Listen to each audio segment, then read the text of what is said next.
కీర్తనల గ్రంథము 32 అధ్యాయము.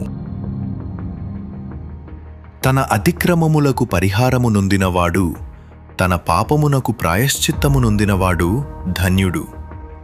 యెహోవా చేత నిర్దోషి అని ఎంచబడినవాడు, ఆత్మలో కపటము లేనివాడు ధన్యుడు.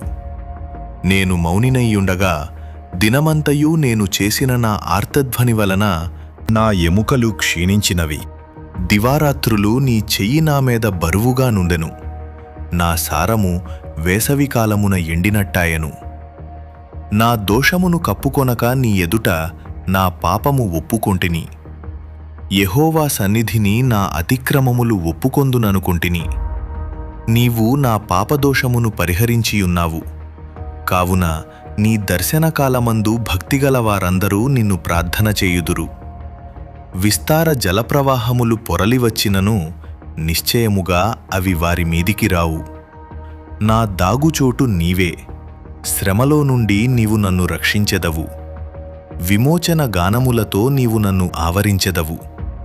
నీకు ఉపదేశము చేసెదను. నీవు నడవవలసిన మార్గమును నీకు బోధించెదను. నీ మీద దృష్టియుంచి మీకు ఆలోచన చెప్పెదను. బుద్ధి జ్ఞానములు లేని గుర్రము వలెనైనను కంచరగాడిదవలేనైనను మీరు ఉండకుడి. అవి నీ దగ్గరకు తేబడునట్లు వాటి నోరు వారుతోనూ కళ్ళెముతోనూ బిగింపవలెను. భక్తిహీనులకు అనేక వేదనలు కలుగుచున్నవి. యెహోవాయందు నమ్మికయుంచు వానిని కృప ఆవరించుచున్నది. నీతిమంతులారా, యెహోవాను బట్టి సంతోషించుడి, ఉల్లసించుడి. యథార్థ హృదయులారా, మీరందరూ ఆనందగానము చేయుడి.